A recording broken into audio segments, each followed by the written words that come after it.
Olá, boa noite a todos. Boa noite, galera. Som tudo ok, imagem ok, estamos prontos aí para começar uma live sobre fundos imobiliários. Isso aí. Tudo ok aí? Tá ouvindo também? Som?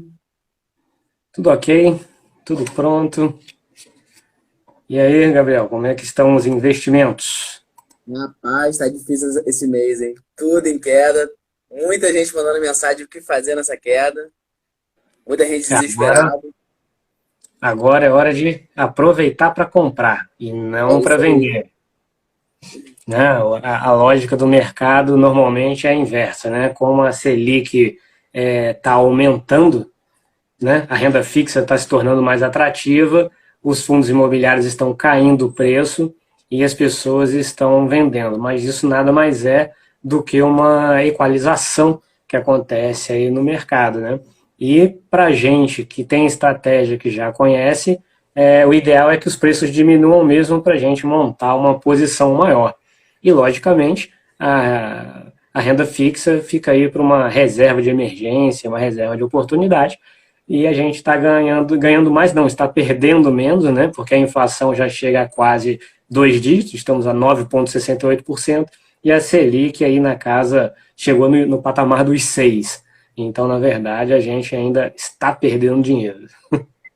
E para quem acha que a gente está perdendo dinheiro investindo, que na verdade, quando a Selic sobe, que a bolsa está caindo, a gente está acumulando e perdendo dinheiro. Mas lá na frente, quando os juros vira, que a bolsa começa a subir, tudo que a gente acumulou na baixa, a gente vai multiplicar isso, potencializar muito mais na alta. Então, na verdade, quando a Exatamente. gente investe na queda, lá na frente a gente vai ter um retorno maior.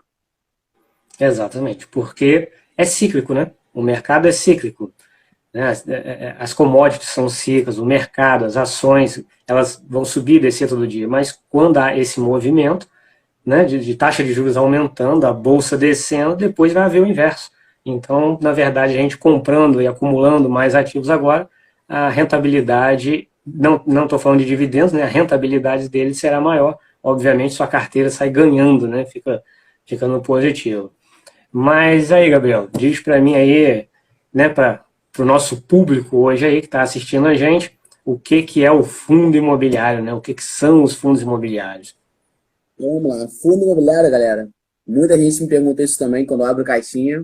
Já tentei explicar para muita gente, alguns entenderam, outros não. Vamos ver se hoje a gente consegue explicar aí bem basicão mesmo. Fundo imobiliário, o que que é?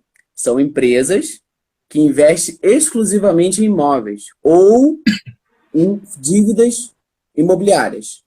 O que que é isso?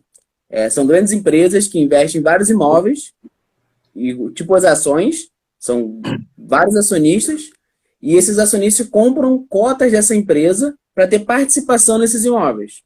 Fica bem mais barato você participar de um fundo imobiliário do que você comprar um imóvel físico, né? Isso, Então, exatamente. É então como essas se fosse assim, empresas. para a galera aí que está nos assistindo visualizar, né? Imagine que existe um galpão que vale 100 milhões de reais. Né? Uma pessoa, para comprar esse galpão sozinha, alugar, teria que dispor de 100 milhões de reais. Então, uma pessoa jurídica, um gestor, né, um administrador, vai fazer o quê? Vai abrir isso para o mercado. Né? Eles vão pegar esse dinheiro do mercado para comprar um imóvel muito valioso e alugar para grandes empresas. Ou seja, na verdade, não será uma pessoa comprando um imóvel para alugar, serão dezenas, centenas, milhares de pessoas. E as cotas nada mais são do que isso, né? Uma pequena fatia, uma pequena parcela do patrimônio desse imóvel, a qual te dá direito a receber mensalmente, obrigatório por lei, 95% do lucro. Né? Cabe ressaltar isso, que não são como as ações, que as empresas estabelecem quando pagam, se seguram caixa ou não. Os fundos imobiliários é lei.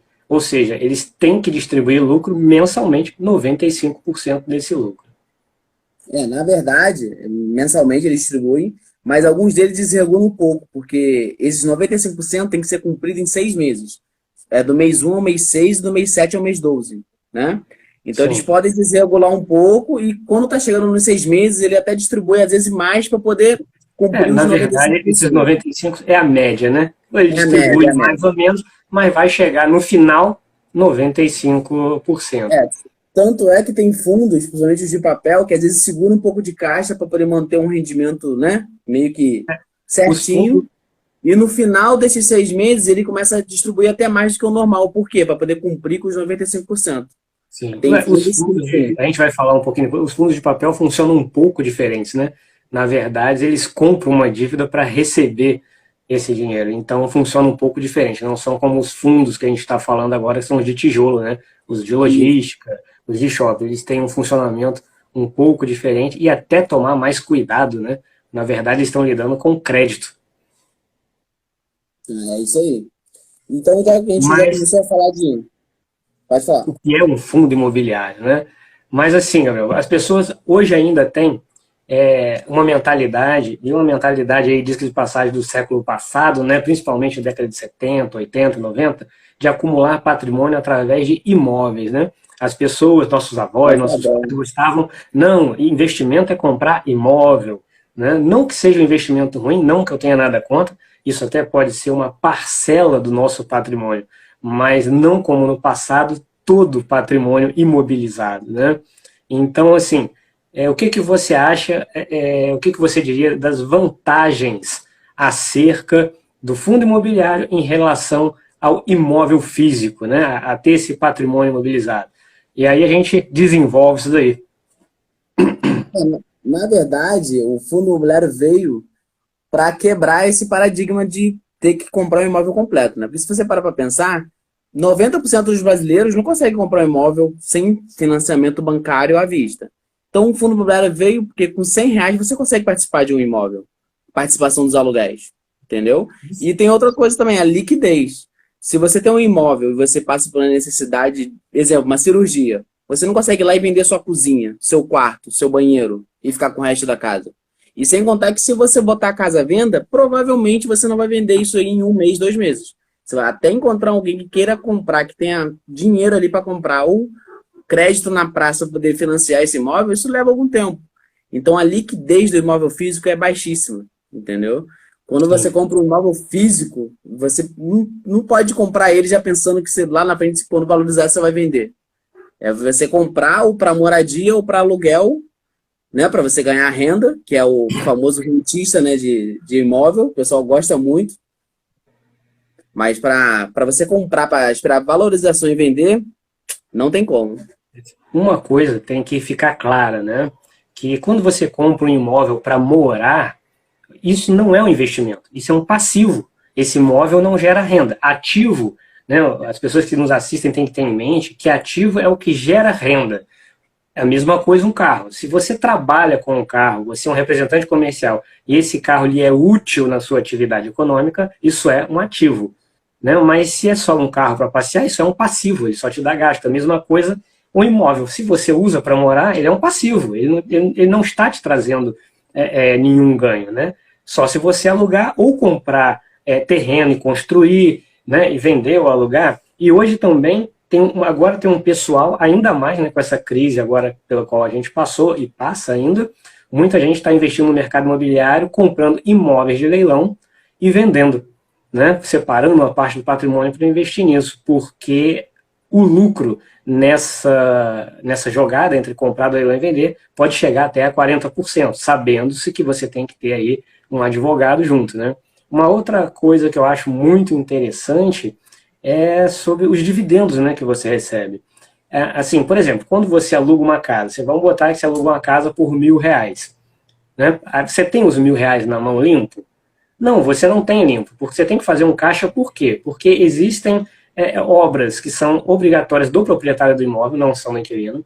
Se tiver uma imobiliária, você tem que pagar a comissão, e quando esse inquilino sai, você tem que reformar a casa.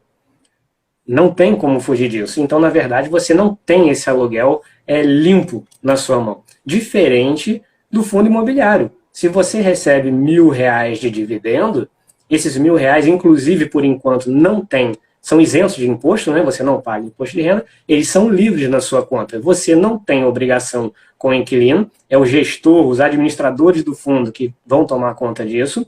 Se ele fica vazio, né? Essa vacância também será trabalhada pelos gestores, pelos administradores, e você tem liquidez imediata. Precisou do dinheiro, você vende. Assim, na verdade, veja bem, eu não tenho nada contra a pessoa comprar a sua própria casa, até porque a minha é própria, eu financiei, pago muito mais barato que o aluguel, consegui essa proeza e não tenho absolutamente nada contra se comprar um imóvel, né? Até porque você tem mais liberdade. E um dos princípios pelo qual eu primo é a liberdade. Eu gosto de ter liberdade de fazer o que eu quiser e pago por isso. Mas o fundo imobiliário, você pode, inclusive, pagar o seu aluguel. Né? Imagina que você tem R$ 1 milhão em fundos imobiliários. Né? O MRX, MXRF11, essas siglas aí são tantas que a gente confunde. O MXRF11, o dividend yield dele é de 0,8, ou seja, a cada R$ 1 milhão você ganha R$ 8.000. Se você alugar um imóvel de R$ 5.000, olha que imóvel de R$ 5.000 de aluguel é um imóvel de alto padrão, ainda sobrou 3.000. Compensa ter um imóvel de R$ 1 milhão? Essa é uma conta que muitas pessoas com dinheiro fazem. Hoje em dia não compensa, né? Você tem a preferência por investir e pagar esse aluguel com investimento. Eu já vi história até de um médico que ele morava na Barra, no Rio, e ele morava em uma casa de 1.100.000 e ele pagava 3.000 de aluguel. Aí ele falou, pô, é muito mais barato eu pagar aluguel. A mulher estava desesperada querendo alugar o imóvel. Eu cheguei para alugar o imóvel, eu ia comprar o imóvel, mas eu preferi investir e pagar o aluguel. Fiz um contrato de 2 anos com ela. Então, tem essa parte também. Quando você tem o fundo imobiliário, você contar que você ainda não tem que tirar lá no final do mês, do ano, o imposto, né? Que você tem que pagar imposto sobre o seu aluguel. O fundo imobiliário ainda não tem imposto, mas, galera, quem vai investir já entra com a cabeça que vai ter imposto, porque uma hora isso vai chegar. Teve agora uns boatos que ia entrar agora nessa reforma, não entrou. A galera se desesperou. Cara, entrando ou não entrando, a sua mentalidade tem que ser a mesma, compra. Porque nos imóveis já tem isso.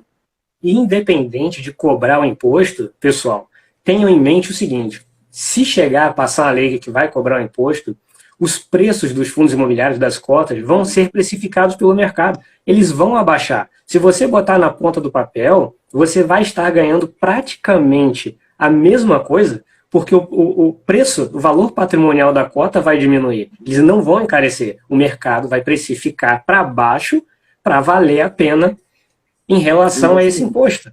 Então, na verdade, o que a gente, tanto eu quanto o Gabriel, que a gente tenta ensinar nas redes sociais para vocês é a inteligência financeira, a mentalidade do investidor de longo prazo. Nada do que a gente está falando aqui é especulação. Nós não trabalhamos com especulação, ou seja, comprar barato para vender caro. Isso é especulação. A gente não, a gente está fazendo para o longo prazo. A gente tem que estudar um ativo, um fundo imobiliário, para ficar com ele o máximo de tempo possível. Quer ver um exemplo? Antes da pandemia, vou até falar o nome do ativo aqui, mas não é recomendação de compra, hein, galera? Antes da pandemia, eu comprava meu shopping, VISC 11. Eu cheguei a comprar 110, 120, 130, 145. Hoje eu compro a 101. Olha como caiu. O dividendo caiu, beleza, o shopping ficou fechado, praça de alimentação fechada, cinema fechado. Agora está tudo voltando normal. O dividendo dele, falta pouco para ele voltar a pagar o que ele pagava. Porém, eu comprava R$145, já cheguei a comprar. R$145, ele tinha 13 shoppings. Hoje ele tem 15, eu compro a 101. Ou seja, ele cresceu e eu pago mais barato. Vou me assustar por causa disso, porque caiu. Olha o negócio. Ele tinha 13 imóveis, agora ele tem 15, eu compro mais barato. Por que aconteceu isso? O pessoal se desesperou. Caiu o rendimento, saiu vendendo.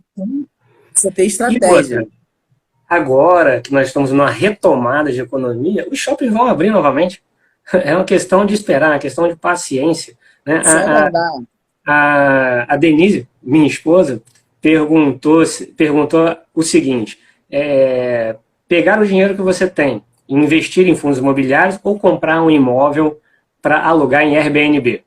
Né? Essa é uma pergunta difícil, porque você tem que analisar o mercado onde você está. Por exemplo, você está na região dos lagos, ali, Cabo Frio, Arraial do Cabo. Eu estou aqui perto de Ubatuba, né? Paraty.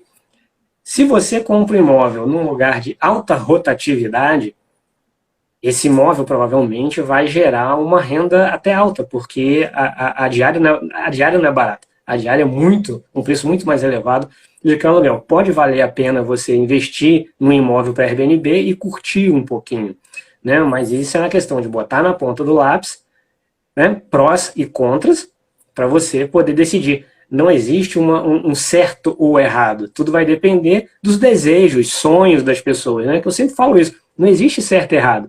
Ah, Não você quer existe. comprar uma casa? Cara, é seu sonho? Invista e compra a casa, cara. Você tem que ser Sim. feliz. Você tem que ser feliz. Não adianta você ter um monte de dinheiro na conta e ser um cara infeliz porque não conseguiu sua casa própria. Não, compra sua casa, continue investindo, faça uma estratégia que você consiga tudo. Eu sei que hoje as coisas são difíceis. O Pedro aqui, Pedro Fernandes, está perguntando quais são os tipos de fundos imobiliários. Aí eu vou passar a bola aí pro Gabriel. Cada um fala dois. Eu vou falar Falou. do FOF, eu amo FOF. Eu falo do FOF e do tijolo, tá? Você vai falar os outros dois. A gente vai falar dos principais, tá? Existe mais, cada vez mais estão tendo mais tipos de fundos imobiliários no mercado. Se eu não me engano, agora já entrou um que é de moradia, né? Condomínios Sim. fechados que alugam para pessoas físicas. Eu não entro nesse ainda, porque ainda não é um setor novo, então a gente não sabe nem como é que ele vai se performar Não, ainda. setor imobiliário, aluguel, ele tem muitos altos e baixos, né? Ele depende muito de estímulo governamental. Eu, particularmente, fujo um pouco de fundos que dependem de estímulo governamental para crescer, tipo fundos de desenvolvimento. O que é um fundo de desenvolvimento? São fundos raros, né? Até de ter. São fundos que captam dinheiro no mercado para aplicar em obras de desenvolvimento, tipo habitação popular, né? Eu, particularmente, não gosto, porque depende muito do governo, e se o governo, no meio desse contrato, der um vacilo, o que é muito normal dos nossos governos fazerem, Já é esse normal no fundo, Brasil. esse fundo não vai render. Então, tanto eu quanto o Gabriel, tenho certeza disso, que ele vai preferir aí tijolo, papel, híbrido e Com FOF, a gente vai certeza. falar um pouquinho sobre isso. O FOF, na verdade, é meu queridinho. Sempre quis ter um FOF na carteira, porém não comecei por FOF, tá? Comecei pelo MXRF11 pelo valor da cota, né? Não que ele seja barato, o valor da cota é acessível para uma pessoa que está começando a investir e que tem pouco de capital para iniciar, custa R$ 10. Então vamos lá, FOF. FOF é um fundo, né? Só que ele não investe em imóveis e nem investe em dívidas imobiliárias. Ele investe em outros fundos, tá? Vamos dar o exemplo do Kizu 11. Ele investe nos 30 maiores fundos do IFIX. O IFIX digamos assim, que é o IBOV, só que é o para fundos imobiliários, tá? Então, ele investe em outros fundos que geram renda para ele. Ele tem claro que ele não vai pagar, ele por ser CNPJ não paga um imposto que nem uma empresa normal pagaria, porque senão seria bitributação, né? Ele paga o imposto, a gente que investe, ele vai pagar de novo pra gente. Então ele investe em fundos imobiliários e não em imóvel específico. Porém, ele é muito mais diversificado. Porque pensa bem, o Kizu ele tem os 30 maiores fundos da bolsa que não sejam FOF. Esses 30 fundos da bolsa, os maiores, com certeza não são um imóvel por fundo. Tem fundo com 15, tem fundo com 10, tem fundo com 12. Ou seja, de 30 ativos que ele tem, que são outros fundos, brincando aí ele tem 100 imóveis. Olha a diversificação. Fora as dívidas imobiliárias que ele tem, que ele com certeza investe em fundos de papéis também. Então o FOF para mim é o queridinho, porque se você pegar um FOF ele raiz, que ele não faz não é muito ativo, não faz muita jogada, né? Paga os dividendos ali certinho, não investe nesses fundos que você acabou de falar aí, que investe em moradia, que foge um pouco disso, né? Que isso aí é novidade na bolsa. Então eu gosto muito desses fundos. Então o FOF é isso, fundo que investe em outros fundos, entendeu? Ele é bem mais diversificado do que um fundo, digamos assim, de tijolo, que só investe em tijolo. E o fundo de tijolo é exatamente o fundo que investe ali, que você pode bater na parede e você vai ouvir o tijolo. O próprio fundo de imóveis, né? É um imóvel físico, ele não investe em alguma coisa que investe no imóvel, ele investe no imóvel diretamente. Porém, ele tem que ser diversificado, né? Porque não adianta você ter um fundo de imóveis, um fundo de tijolo, ele tem apenas um imóvel, é como se você tivesse uma casa para alugar. Saiu um inquilino, até você botar outro demora, tá? Então, já vai a primeira dica aí. FOFs é uma boa entrada para quem está iniciando, se você estudar, ele é bem diversificado. E fundo de tijolo também se ele não tiver um imóvel só. Tem que ter no mínimo em 4 imóveis para ter uma diversificação legal. E esses 4 imóveis não pode ser para o mesmo inquilino, tá? Porque senão também você não vai estar diversificando.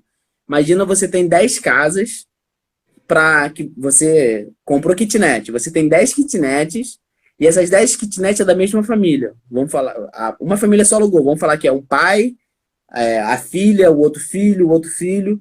Então, quando vier alguma crise naquela família, vai sair tombando só para você. Porque, exemplo, se o pai perdeu o emprego, a filha perdeu o emprego, é uma família só, aquilo dali vai cair de uma vez só, entendeu? Agora, se você tem para famílias diferentes, isso dilui um pouco o seu risco. Nos fundos imobiliários é a mesma coisa. Quando você tem vários imóveis que são alugados para empresas diferentes, isso dilui o seu risco. Não é para a mesma empresa, tá? Embora tenha muitos fundos imobiliários aí que tem mais de 15 imóveis, mas 2 ou 3 imóveis é para a mesma empresa, em estados diferentes. Se for uma empresa redondinha, uma empresa que não atrasa aluguel, que não tem lá sua dívida muito alta, de preferência uma empresa listada na bolsa, que você consegue acompanhar ali os números dela, não vejo por quê. Mas 100% dos imóveis para uma única empresa, aí eu já nem considero como fundo de tijolo, né? Porque seria quase um mono-mono, né? Então falei aí do FOF e do fundo de tijolo. Aí o Mauro aí vai explicar mais 2 aí, que são os principais. A gente não vai entrar nesses fundos novos Sim, aí que são eu vou falar sobre o papel e o híbrido, né? Uma observação que eu vou fazer aqui agora, que serve tanto para o FOF quanto para o de papel, e até para o híbrido, porque ele tem uma parte de papel, é em relação à inflação, né? Muitas vezes a gente vê um dividend yield é o que você recebe por mês, né? Um dividend yield muito alto. E você não pode comprar um fundo só porque o dividend yield é alto. Você tem que ver vários outros requisitos, inclusive dividend yield. E por que você tem que observar a inflação e esse dividendo? Os FOFs, que são fundos que compram outros fundos, e se ele comprar fundo de papel e os fundos de papel, você tem que fazer na conta, descontar a inflação do dividendo, para saber o quão real é esse dividendo. Porque quando você está falando de um fundo de tijolo, e vem a inflação, uma inflação aí de quase 2 dígitos, os imóveis se valorizam. Porque os fundos, gente, eles não têm como captar dinheiro no mercado, a não ser através da subscrição. Ele não pode, por exemplo, emitir uma debênture, né, que é captar dinheiro de particular no mercado. Então, ele tem, só por meio da subscrição é que ele cresce. Ou seja, ele tem que emitir mais cotas. Senão, ele estagna. E já no fundo de tijolo, quando vem a inflação, o imóvel dele valoriza, né? Acaba que você tem uma compensação desses valores. Mas o fundo de papel, né? O fundo de papel hoje muito conhecidos, e não é recomendação de compra, só estamos aqui dando exemplo, é o Iridium. É o Iridium, que é o IRDM, e o VRTA. São hoje 2 fundos de papel muito famosos, muito bem geridos. O que são esses fundos, pessoal? Esses fundos, eles não têm imóvel físico, né? Eles não compram um imóvel. Na verdade, eles compram o que a gente chama de CRIs, Certificados de Recebíveis Imobiliários. Ou seja, quando você faz uma dívida imobiliária, né, você está pagando ao banco. Você pode pensar, muitas vezes, que você está pagando sua casa para o banco, enquanto, na verdade, você está pagando para um fundo de papel. Porque esse fundo de papel, ele pega bons projetos, compra essa dívida do banco e, na verdade, ele recebe o dinheiro. O que é isso? Na verdade, ele está comprando a dívida do banco mais barata, o banco pega todo o dinheiro, né, de tudo que seria pago a prestação, o banco pega de uma vez, ele comprou essa dívida mais barata, e quem está recebendo é esse fundo, que são os certificados de registro imobiliários. Então, o fundo de papel, ele ganha dinheiro comprando dívida e recebendo desse devedor, né, desse devedor do banco. Para ele crescer, é só através de emissão de cota, para ele poder ter mais dinheiro para comprar mais dívida. Né? Essa, segundo o Pedro falou, que é as vantagens e desvantagens. Né? A desvantagem do fundo de papel é essa, porque na verdade ele está comprando uma dívida que pode não ser paga. Mas é óbvio que nós não estamos falando aqui de amadores, né? Estamos falando de gestores e administradores que sabem muito bem quais dívidas eles estão comprando, e tudo calculado aí na ponta do papel, inclusive esse inadimplemento.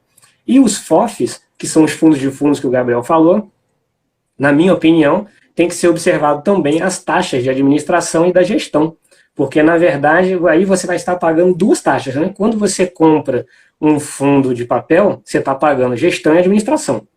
Quando você compra um FOF, você está pagando gestão e administração do FOF, do fundo, e ele está pagando a do outro, a gestão e administração do outro fundo. Então, isso tudo aí entra na conta. Logicamente, os grandes fundos, os fundos raiz, como o Gabriel disse, essa conta aí fecha aí muito bem. E mais algum pode não fechar. Os híbridos, o próprio Gabriel já falou do MRXF, MXRF11. MXRF11. MXRF11, estou trocando as duas letras. Ele é um fundo híbrido, ou seja, ele tem papel e ele também tem um pouco de imóvel. Né? Ele trabalha ali dos dois lados. Ele consegue se equilibrar. Quanto às vantagens, Pedro, a grande vantagem do fundo é a liquidez imediata. Ou seja, se você quiser vender, você vende no mesmo minuto em que você colocar isso na corretora para vender. Diferente do imóvel, que pode demorar mês ou até ano, porque tá para vender, mas tem que ter alguém que tenha dinheiro para pagar, ou crédito para pagar isso, né? Essa é uma grande vantagem. E a desvantagem é o imóvel é essa, você tem um patrimônio, mas não tem dinheiro. É só, né, inverter essa lógica. Né? E o imóvel, você vai pagar imposto de renda, você tem que declarar, óbvio, você pode falar, não vou declarar, ok, mas vamos falar que legalmente você teria que declarar essa renda e pode até cair na malha fina por isso, né? O locador pode colocar isso no imposto de renda dele que ele paga, e hoje o fundo imobiliário ainda não paga, mas se vier a pagar, ainda será mais vantajoso que o imposto de renda pessoa física, que é 27,5%. Enquanto hoje cogita-se, não é nada certo, cogita-se em 15%. Então a gente ainda está aí numa ótima margem, né? Quando o Gabriel aqui falou da escolha dos imóveis, né, que ele falou sobre inquilinos, não ter o mesmo inquilino, existe um caso muito interessante por isso, que foi em Macaé, né? O prédio onde funcionava a Petrobras. É um imóvel único, um prédio de um único inquilino. A Petrobras era o prédio todo, não era isso? Isso, era o prédio todo que era da Petrobras. Exato. E eles falaram, olha, a partir de tal data nós não queremos mais o prédio. O dividendo foi a zero. Você não tem mais quem alugue. Agora, como você foge disso? Caiu 60% a cotação em dias. Sim, em dias. Outro problema que eles enfrentaram foi que o prédio era todo estruturado para a Petrobras. A Petrobras saiu, eles tiveram que fazer uma obra do cão, gastar um dinheiro do cão, que eles não tinham caixa suficiente para tentar reformular o prédio e alugar andares por andares. Tipo assim, tu pega um prédio que é de uma empresa e vai dividir ele para alugar como salas comerciais. Eles gastaram uma grana preta, tá? Hoje eu não sei nem como é que tá esse fundo. Eu não acompanhei mais, eu não tenho ele. Eu não acompanhei mais. Mas eu lembro que tinha isso também. Eles iam gastar uma grana preta para fazer uma obra no prédio todo, porque ele não tinha estrutura para outra empresa entrar. Era todo para a Petrobras. A Petrobras saiu, então tem que fazer obra em tudo. Outro problema aí. Agora, passar o pulo do gato aqui para o pessoal que está assistindo não cair nessa furada. Para comprar um fundo imobiliário, eu observo, e tenho certeza, pelo que o Gabriel falou que ele observa, a regra dos 3 M's. Ou seja, um imóvel que tenha multi-inquilino, né, um fundo imobiliário com multi-inquilino, multi-região e multi-imóvel. Ou seja, o fundo imobiliário tem vários imóveis em regiões diferentes, até estados diferentes e inquilinos diferentes. Isso faz com que a taxa de vacância fique muito baixa. Né? Eles nunca estão abaixo de 95%, 97%.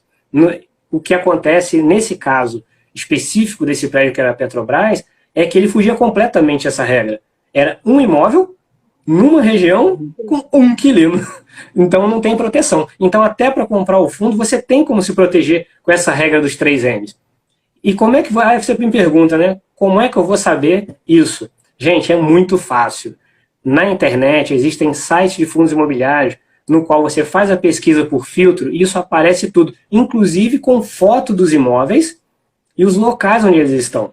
Né? Vou dar um exemplo aqui, o FII.com, FII.com.br e o FundsExplorer.com.br. São 2 sites excelentes. Isso. E é isso. Existem vários outros fundos, só que esses eu já não gosto tanto. Tipo assim, não sei se vocês sabem, mas existe fundo imobiliário de faculdade, prédio de faculdade, fundo imobiliário de prédio de hospital, de desenvolvimento urbano. De, Porque agência bancária, né? Agência bancária. agência bancária. Mas, assim, a agência bancária ainda é mais segura, os bancos não deixam de pagar aluguel. Mas, por exemplo, faculdade, a inadimplência é gigantesca na educação. Você está correndo um risco desnecessário. Né? E, assim, Como assim para segue o setor de raciocínio. educação, para setor de educação, tanto fundos imobiliários quanto ações, eu sou meio suspeito. Eu não entro. O Pedro aqui perguntou em relação aos dividendos em média, né? Qual rende mais, ações ou fundos imobiliários? Bem, a resposta é depende, né? Depende do seu ponto de vista. Depende. Depende, porque vamos botar aí que uma média legal de fundo imobiliário entre 0,5 e 0,7, né? Vai ficar nessa média aí, é uma média bem legal para você estar recebendo, que você fica bem tranquilo. As ações, aqui a gente, né, vamos falar rapidamente, você tem ação de renda, ação de crescimento e ação de ataque, né? Ação de renda são aquelas empresas que já estão totalmente estabilizadas, vão crescer pouco e vão pagar trimestralmente, anualmente, semestralmente, vai depender do estatuto. Vou dar um exemplo. Ambev é uma, né? Tá lá um caixa bilionário, uma dívida minúscula, empresa estabilizada, não tem muito mais para onde crescer. Ela já tomou conta praticamente do território. A Taesa paga dividendo, né? Empresa de energia elétrica, que são ótimas, empresas de energia elétrica são ótimas para investir. Ela paga um dividendo bem alto no final do ano, só que só paga em dezembro. Me Então, diz na aí. verdade, né? Então, na verdade, quando a gente tem uma carteira de investimento, a gente divide ela, eu, pelo menos, divido ela em vários ramos. Então, por exemplo, eu tenho na minha carteira de investimento, eu tenho ações, e dentro dessa carteira, segmentos diferentes, porque cada segmento está num momento diferente, né? Então nunca vai estar tudo caindo, nunca tanto subindo. Né? Isso chama diversificação, e a diversificação serve para lhe proteger. Tenho fundos imobiliários, eu já comecei a investir na Bolsa Americana, nos Estados Unidos, e também já tenho uma carteira de criptomoeda. Já andei uma estudada. Então, assim, eu estou tentando, numa carteira só, colocar tudo que eu posso englobar aos pouquinhos. E nisso você estabelece percentuais, né? Por exemplo, na renda variável Brasil, estou com 80% do patrimônio, na americana 15%, criptomoeda 5%, que é muito volátil, a gente tem que ir não pode ir com sede ao pote. Mas assim, qual que rende mais? Vai depender da sua carteira como um todo, né? A gente nunca escolhe uma ação ou um fundo imobiliário porque ele paga bem em um determinado momento, né? Isso, ele pode ter vendido um imóvel e está distribuindo as cotas, né? Isso acontece. Você olha o dividendo altíssimo. Você pode comprar uma ação que está pagando muito dividendo, como aconteceu agora com a Vale, R$ 8,10, se eu não me engano, né, por ação de dividendo. Nossa, é um dividendo monstruoso.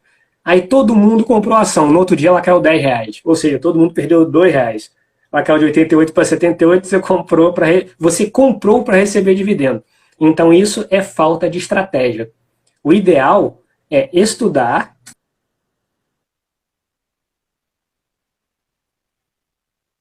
Ih, eu acho que o Mauro caiu aí. Então, acho que ele ia falar mais ou menos assim: o ideal é estudar e ter diversificação até na sua carteira sobre as classes. Quando você tem um pouco de fundo imobiliário, um pouco de ações, um pouco de renda fixa, você mitiga um pouco o risco. Como assim? Ó, vamos reparar essa crise agora que passou. Essa crise agora que passou, muitas empresas tiveram que segurar os seus dividendos. Vamos dar um exemplo. Os bancos, grandes vacas leiteiras. O Mauro saiu mesmo. Deixa eu chamar ele aqui de novo, rapidinho.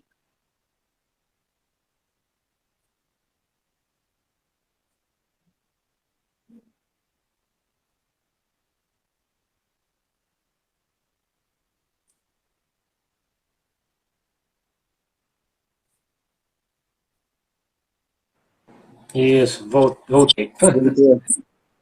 Eu vi aqui caiu, pedi o pessoal para dar um joinha, mas tinha caído. Mas Exatamente. Diversificação, entenda como segurança. Vou dar um exemplo aqui. No início da pandemia, lá em março, abril do ano passado, toda a carteira despencou, né? Os ativos despencaram. A minha carteira, por causa da diversificação, nunca entrou no vermelho. Se eu vendesse tudo, eu ainda tinha ganho dinheiro, porque eu tinha duas ações de crescimento, que era a VEG e a Fras-le, que cresceram tanto que protegeram a carteira como um todo, né?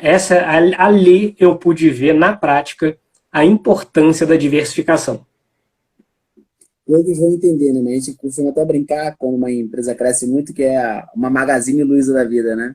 E Sim. realmente, VEG e Fras-le são Magazine Luiza na nossa vida.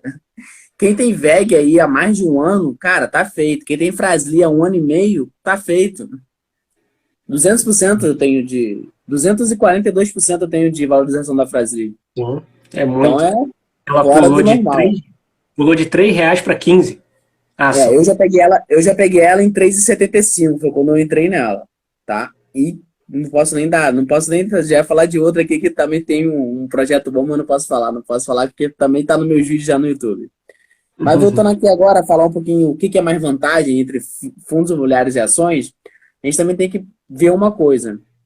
A gente não pode projetar o crescimento das ações porque nem todas vão explodir a cotação rapidamente. Exemplo, você pode comprar uma ação que tem um projeto bom, tá ali crescendo, comprando mais fábrica, aumentando sua produção, mas a cotação só vai subir quando tudo que ela fez retornar em números. Vou dar um exemplo. A empresa que eu amo, gosto muito, acompanho de perto, Demil Varejo Farma, Tamoio, Farmalife, Drogas Mil e Rosário, no Distrito Federal. Isso aí é da Profarma. Ela tá em crescimento, fez a IPO há pouco tempo na Bolsa, e ela tinha 188 lojas quando ela fez a IPO, porque ela estava fechando mais lojas que dava prejuízo. Então, o que aconteceu? A cotação dela abriu em R$19. A cotação dela hoje está em 6 e pouco. Eu estou comprando ela 6 e pouco. Por quê? Ela está abrindo mais lojas, ela já saiu de 188 para 212, 213 lojas. Ela está crescendo, está investindo pesado no crescimento, mas ainda não retornou esse número para ela, porque são lojas novas. Ela continua crescendo, crescendo, crescendo, e a cotação não está subindo. Por quê? A hora que ela estiver lá com 400 lojas, de repente o lucro dela vai dar um pulo tão alto, porque na verdade vai ser gradativo, né?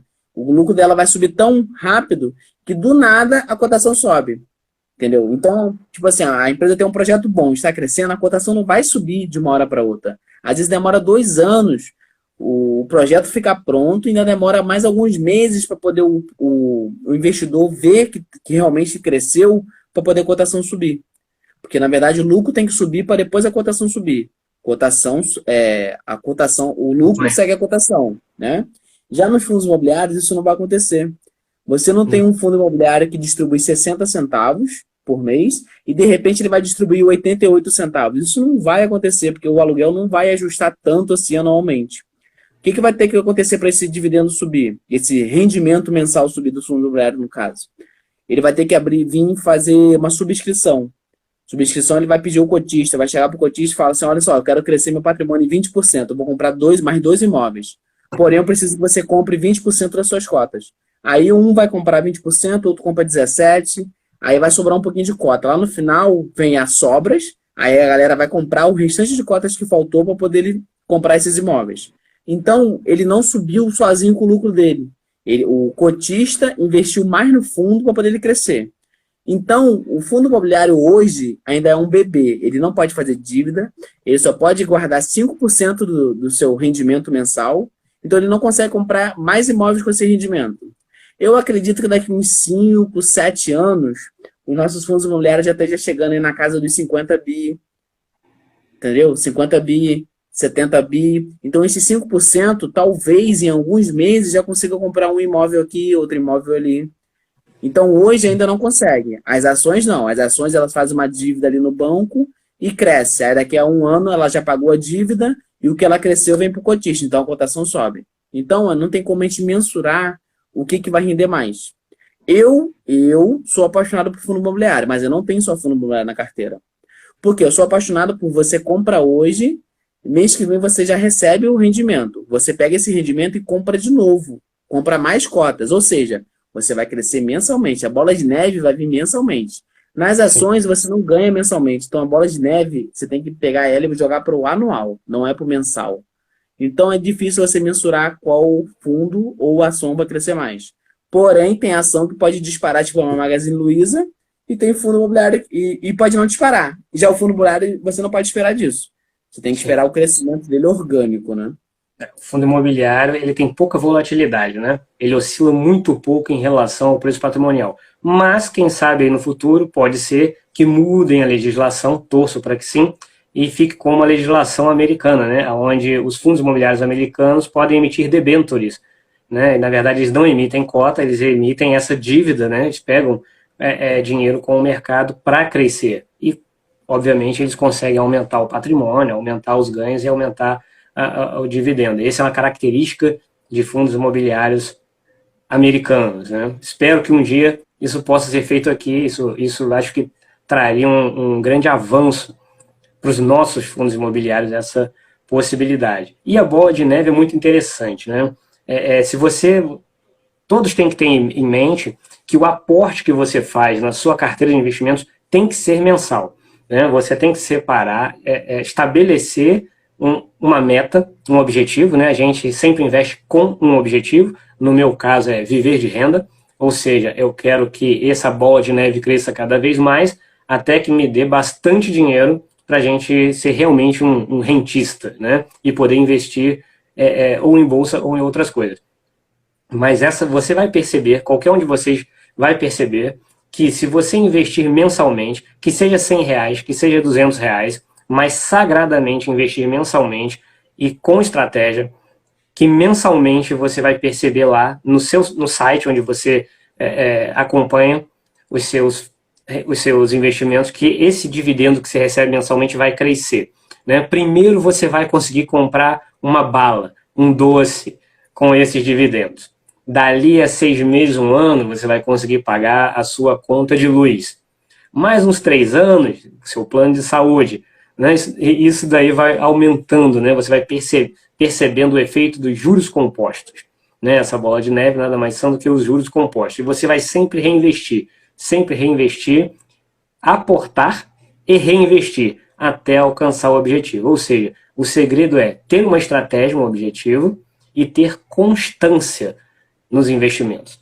Não adianta você, vou fazer hoje, esse mês que vem não vou porque eu não posso. Não, o dinheiro do investimento é sagrado, né? É como o governo pegando a sua parcela do INSS, é sagrado, né? E com certeza, se vocês fizerem as contas, vocês vão perceber que é muito melhor você investir para ter uma aposentadoria no futuro através de ações, fundos imobiliários e etc., do que pagar o INSS, para quem aqui é autônomo. Só que tudo isso depende de uma educação financeira fortíssima, uma mentalidade financeira muito forte. E o brasileiro começou a engatinhar agora, né, na Bolsa de Valores. Hoje nós estamos com 3% dos brasileiros investindo, né, o CPF investindo na Bolsa de Valores, contra aí quase 60% da população americana. Ou seja, nós ainda estamos engatinhando ainda. E espero que cada vez mais as pessoas entrem na Bolsa de Valores. Deixa eu ver, tem mais uma perguntinha aqui. O O Edivaldo. Edivaldo. Isso, ele falou assim, O ó, o tempo vai tempo vai passar de passar de qualquer qualquer forma forma. agora. Agora lá na Sim. frente você quer estar igual a hoje ou numa Tá. condição melhor? Cara, os investimentos, vou falar um pouco da mágica dos investimentos. Já vou entrar no próximo assunto aqui, já respondendo o Edivaldo, né? Respondendo não, porque o Edivaldo não fez a pergunta, ele fez uma confirmação, né? Uma confirmação. Quanto você pode começar a investir? Cara, você pode começar a investir com R$ 10, tá? Tem cotas a R$ 10, tem cotas a R$ 8, tem cotas a R$ 100, tem cota a R$ 500. Então você pode começar a investir a partir de, no caso, R$ 8, que é o fundo imobiliário mais que eu conheça, bom, mais em conta, tá? Não vou falar o nome aqui para não ser indicação. Mas olha só. Mas R$ 8 não vai mudar a minha vida. Cara, vou contar uma história aqui rápida. Eu comecei a investir com R$ 32. R$ 32 me geraram 17 centavos, 18 centavos no mês seguinte de dividendos. Qual foi o cálculo que eu fiz? Quanto eu preciso para ter R$ 1 por mês? Cara, eu demorei, se não me engano, foi 4 meses para ter R$ 1 por mês. E depois de mais 2 meses eu cheguei a R$ 2. Então, eu demorei 4 meses para chegar a R$ 1, e aquilo me motivou tanto que em mais 2 meses eu dobrei o que eu estava ganhando por mês. Entendeu? Então, confirmando isso que o Edivaldo falou, o tempo vai passar de qualquer forma. Você curtindo ou juntando dinheiro, o tempo vai passar. Você jogando dinheiro pelo ralo ou você guardando. O tempo vai passar e provavelmente você vai chegar lá vivo. Eu sei que a gente deve viver como se a gente fosse morrer amanhã ou viver até os 100. Porém, você tem que saber balancear isso daí. Porque se você morrer amanhã, você tem que ter vivido. Você tem que estar feliz, tem que estar satisfeito com a sua vida. E se você não morrer amanhã e viver até os 100, você tem que estar preparado para chegar nos 100. Porque não adianta você também chegar nos 100 sem estar preparado, dependendo do INSS. Então vamos lá. Você já pensou na sua vida em como você pode aumentar o seu salário mensalmente? Só com fundo imobiliário. Pensa bem, você pega R$ 100 todos os meses e joga lá no fundo imobiliário. R$ 100 vai dar uma média de 50, 55, às vezes 70, depende da sua carteira aí. A minha carteira hoje rende 0,75%. Ou seja, a cada R$ 100 investido, eu ganho 75 centavos por mês, tá? É uma média, não é sempre. Às vezes é 72, 70. Então, pare e pensa, em qual emprego na sua vida que mensalmente você vai ter 75 centavos de aumento por resto da sua vida? Não existe esse emprego. Nada é tão certo assim como os investimentos é crescente. Quer ver uma coisa? No meu primeiro ano, eu nem gosto muito de contar como primeiro ano de investimento, porque eu investia pouco. Eu ganhava R$ 1.200. Eu investia bem pouco mesmo. Então, no meu primeiro ano, meus primeiros 12 meses, eu fiz R$ 48 de dividendos no ano. Eu comecei com lá 17 centavos, depois passei para R$ 2. Se eu não me engano, eu finalizei o ano ganhando R$ 11 por mês. Então, eu finalizei o ano com R$ 48. Aí eu já projetava o próximo ano, quanto que eu preciso ter para ter crescimento. Cara, no meu segundo ano, eu fechei o ano com R$ 220, R$ 218. Esse é o meu terceiro ano de investimento. Em 4 meses eu passei R$ 200. Hoje a gente está no mês de setembro, mês 9.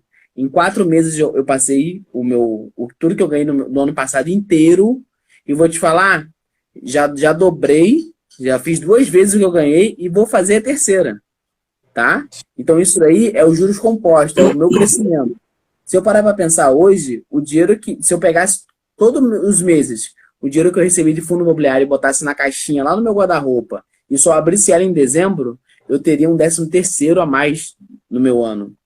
Entendeu? É como se você pegasse a sua empresa, te dá lá, exemplo, na segunda parcela você que ganha 1.200, na segunda parcela você vai ganhar uns R$ 600 de 13º, você teria R$ 600 de 13º da sua empresa e mais R$ 600 no seu guarda-roupa de 13º, com fundos imobiliários.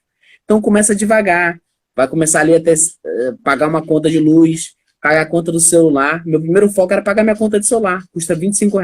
Hoje custa 49, mas eu ainda pago ela por mês. Meu segundo plano era pagar uma conta de luz, comprar um hambúrguer, uma pizza por mês. Entendeu? Então você tem que ir com metas devagar. Minha meta para o ano que vem já está muito ousada. Eu quero passar de um salário no ano, claro, não é mensal. Mas eu quero passar de um salário esse ano. Ou seja, em ano que vem, eu ainda quero fazer. Em 5 meses eu quero fazer tudo que eu fiz nesse ano. Então isso daí é os juros compostos trabalhando a nosso favor. E me diz uma coisa, em qual emprego você tem um crescimento de receita assim? Não tem. Você ganha a mesma coisa todos os meses, você tem um aumento por ano que nem é aumento, é ajuste de inflação. E mesmo assim aumenta abaixo da inflação, tá? Você ainda perde dinheiro. Porque para quem trabalha no comércio, hoje trabalha em panificação, mas quem trabalha no comércio gira ali, aumenta no mês 8. Porém, a inflação ela aumenta no início do ano. Então, até o mês 8, você já está pagando uma inflação a mais que você ainda não recebeu no seu salário. E quando você recebe no seu salário, não compensa o que você já pagou e o que você vai pagar até o próximo aumento. Tá? Então, fundos imobiliários é a melhor forma de você crescer a sua receita mensalmente. Que seja pouco, que seja crescendo 10 centavos, 20 centavos, mas cresça. Porque daqui a 50 anos, e você vai chegar lá, acredite, você vai ter alguma coisa legal por mês. Pensa bem, quantas pessoas você conhece que depende de INSS? Duvidar muitas, inclusive da sua família. Agora me fala, quantas dessas pessoas não dependem de parente? São pouquíssimas. porque o INSS não paga o suficiente para essas pessoas se manterem. Principalmente remédio. Remédio para idoso é uma coisa que gasta muito, tá? Então, essas pessoas não se mantêm. Se essa pessoa que ganha lá o INSS tivesse a metade do que ela ganha só de fundos imobiliários recebendo mensalmente, olha como é que já iria ajudar. Seria uma pessoa independente. Tem um gráfico, uma vez eu vi um gráfico do INSS falando quantos idosos vivem exclusivamente do INSS, quantos idosos vivem do INSS e dependem de parentes. Cara, é mais de 90% dos idosos que dependem de outro tipo de A ajuda. estatística atual é de que somente 1% dos aposentados consegue viver por conta própria. Aí, ó, 1%, ou Essa é a seja, estatística atual. 99% depende de ajuda de fora. Depende de alguém. Então, se você vai trabalhar 35 anos para tentar se aposentar, porque até lá vai aumentar essa carga de tributação, vai aumentar essa quantidade de anos. Se você vai trabalhar 35 anos, cara, invista 35 anos, que seja R$ 100, que seja R$ 200, mas se esforce, tá? Invista, porque lá na frente você vai sentir falta. Esse tempo vai chegar você querendo ou não, entendeu? Eu tenho Uma um projeto coisa, de me aposentar antes do INSS. Mas se uma chegar coisa, no INSS e eu não estiver uma aposentado, eu coisa, tenho certeza que vou ter uma renda por fora. uma coisa muito interessante, né, se você parar para analisar, é o seguinte: o INSS não tem como, você vai ter que pagar, ele é descontado Obrigatório. compulsoriamente. Se você paga 35 anos de INSS e você morre, esse dinheiro não fica para ninguém, não é patrimônio.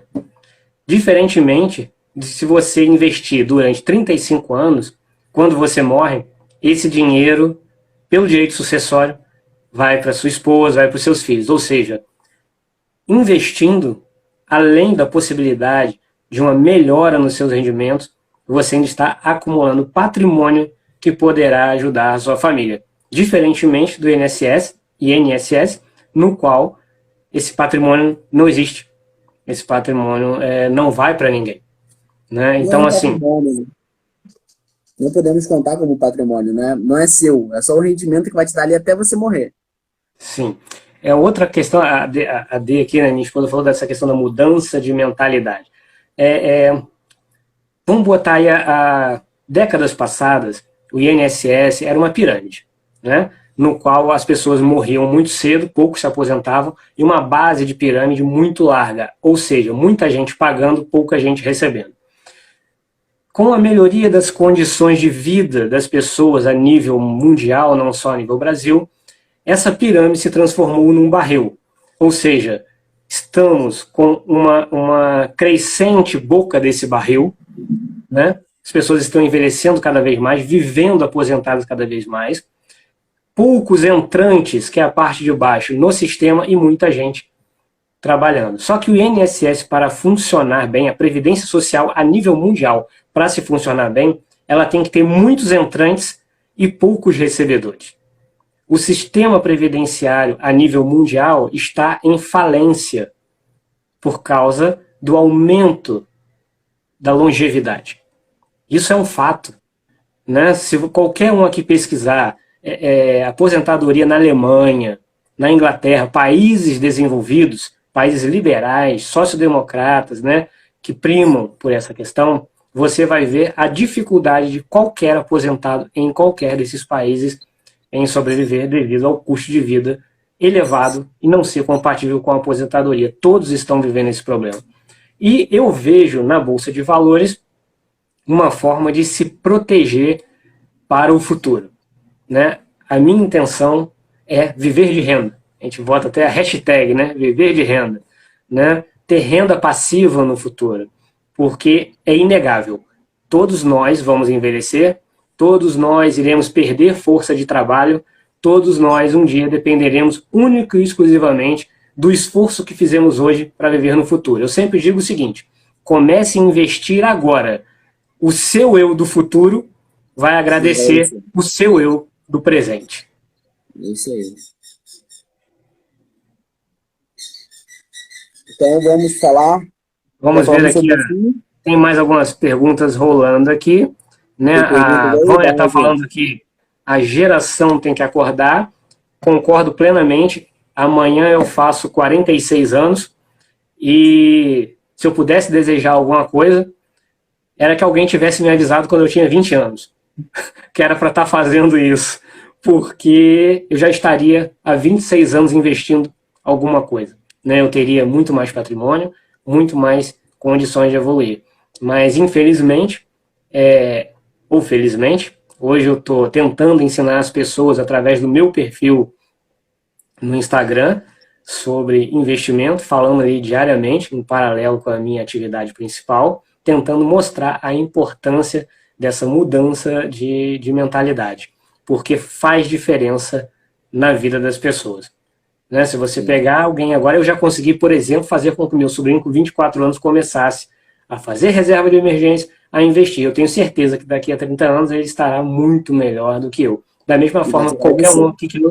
da mesma forma que qualquer um que nos assiste, né, se começar a investir agora, independente da idade, mas se também fizer com que seus filhos mudem essa mentalidade, eles estarão muito melhor que você quando eles alcançarem a mesma idade que você tem hoje, e isso é inegável, é matemática. Eu sempre digo que a matemática não mente.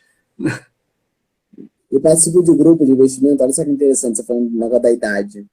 Eu participo de grupo de investimento que a maioria tem mais de 35 anos, tá? E eu sou um dos mais novos. Hoje eu tenho 27 anos, mas eu já participo desse grupo há 3 anos. Desde que eu comecei a investir, eu já comecei pelo lugar certo. Eu já achei a estratégia certa, eu não perdi dinheiro, muito dinheiro na bolsa.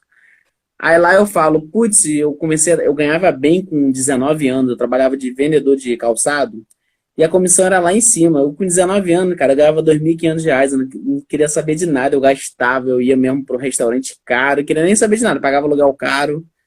E eu falava lá, brincando, putz, eu queria ter essa mentalidade de estar guardando dinheiro, já investindo lá com 19 anos, porque agora com 27 eu já teria um patrimônio legal. Aí os caras, cara, você tem que levantar a mão pro céu que você com 27 anos você está investindo. Na Sim. época eu tinha 25, 26. Você está investindo, porque eu comecei a investir agora com 35. Olha só quanto de juros compostos, quanto tempo você tem na minha frente. Mesmo Eu que eu invista comecei com menos, 43. aí, ó. Eu conheço um senhor, tem que chamar de senhor, acima de 60 anos. Ele começou a investir tem 2 anos. Entendeu? Olha só. O cara com 60 anos começou a investir agora. Olha quanto tempo eu tenho até os 60 anos. Entendeu? Sim. A E Vânia fala um aqui está pouco. falando que ela é professora e ela tem medo da educação financeira que será implantada, né? Tem medo que se passe a visão dos bancos. O MEC fechou um acordo, né, com a CVM, a Comissão de Valores Mobiliários, para capacitar professores e essa educação financeira ser passada, né, para as nossas crianças nas escolas. Isso vai impactar muita gente, porque você para e pensa, se uma criança tiver uma família de 4 pessoas, você está impactando 4 vezes mais. Né? A questão do medo, ela existe, porque hoje nosso país é muito polarizado, né? É um lado, é um outro, não existe um meio termo.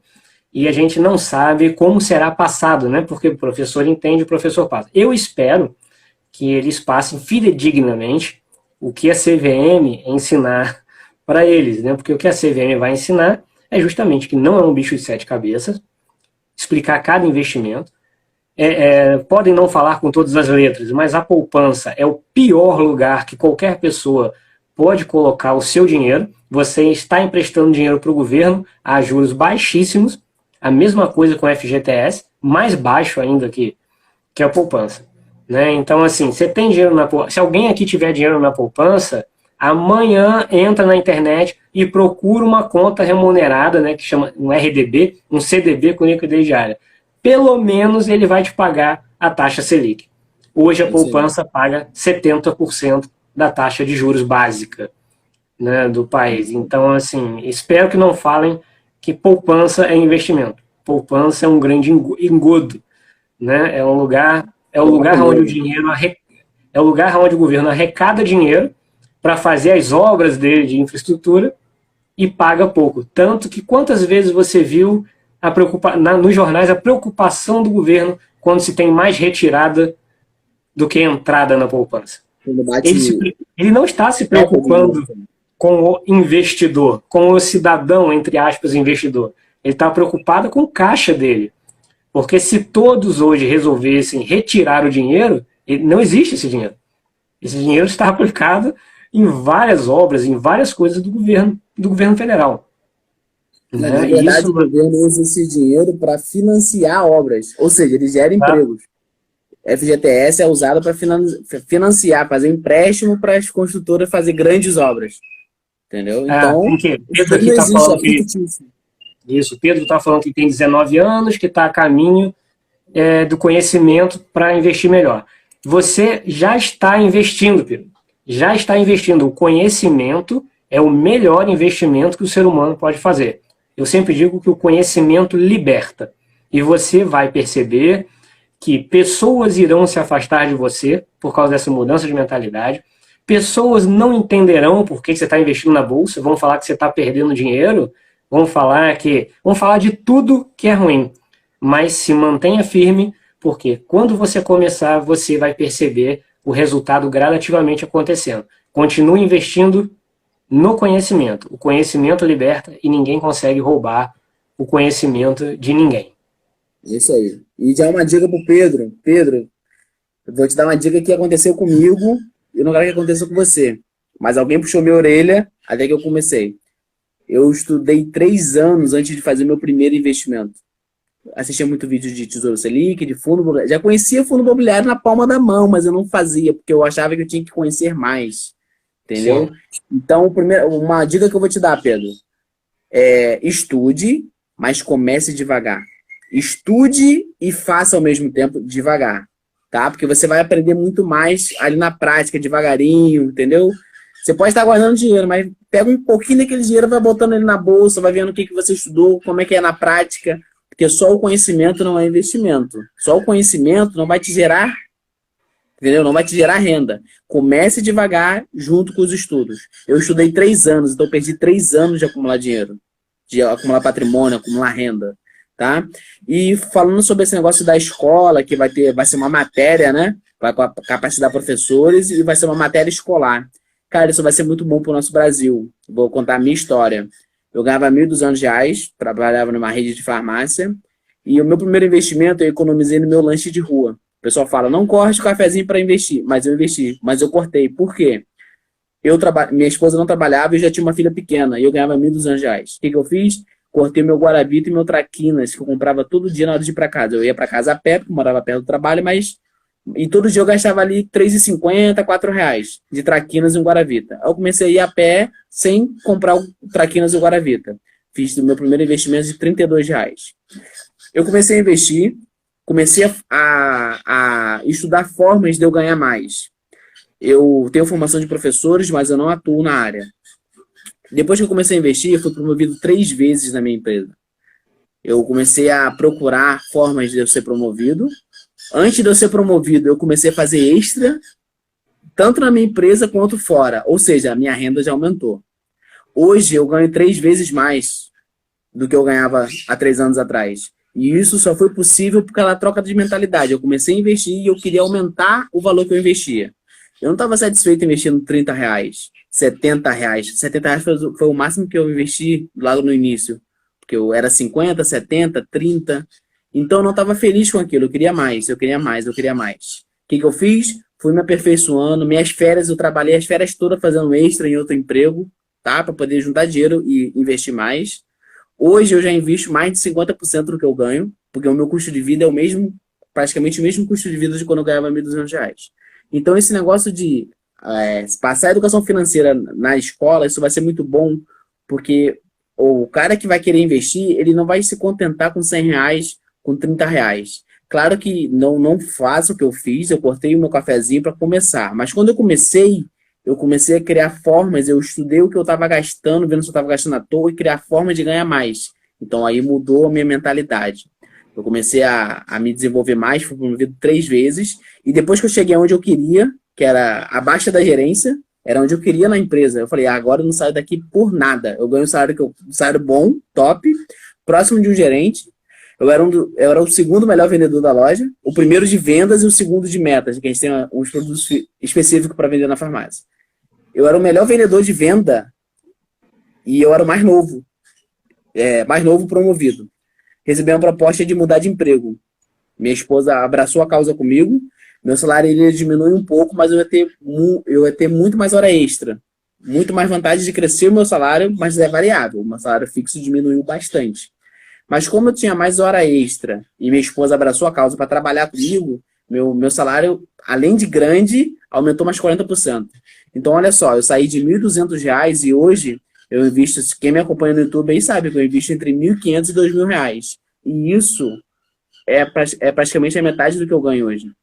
Então, se você parar para pensar, se eu não tivesse começado a investir, a estudar lá atrás, há 3, 4 anos atrás, quando eu comecei a estudar, quando eu comecei a me desenvolver para ganhar mais, hoje, provavelmente estaria ganhando 1.200 até hoje.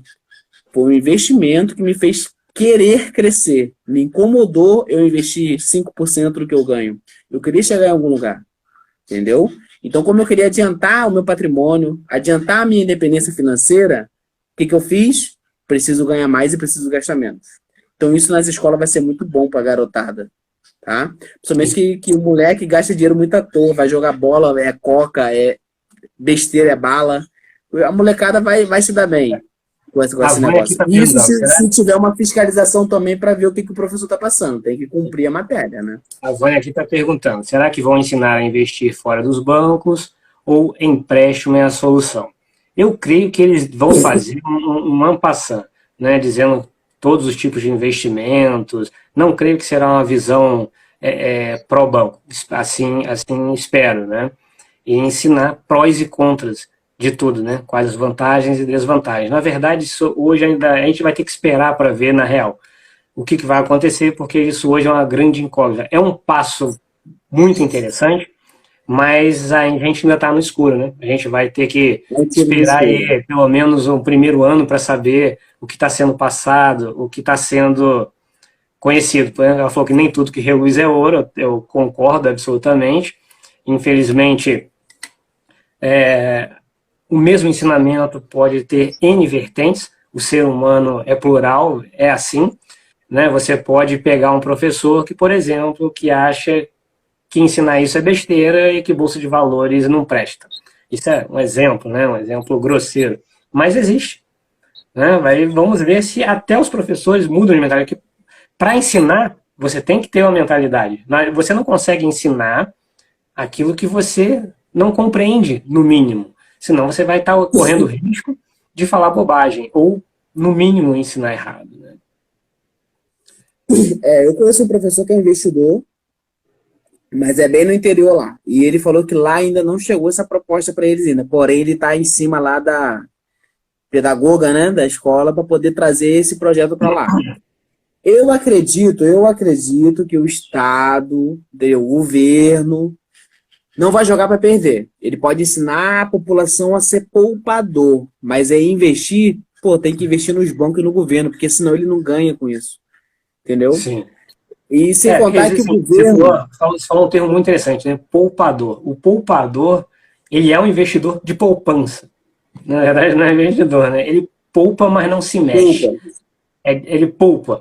Ele só guardou, ele botou debaixo do colchão dele, né? Famoso colchão, só que é um colchão governamental. E o investidor, que é aquele que, além de poupar, ele investe em outras formas, né? O governo, normalmente, ele fala tanto da poupança, que é muito interessante para ele, mas ele também costuma incentivar a compra de títulos do Tesouro Nacional. Né? O Tesouro Direto, é o famoso Tesouro Selic, com a liquidez praticamente imediata, o Tesouro IPCA+, o pré-fixado. E que nada mais é do que você emprestando dinheiro para o governo e sendo remunerado ou pela Selic, ou pelo IPCA mais juros, ou um pré-fixado. Né?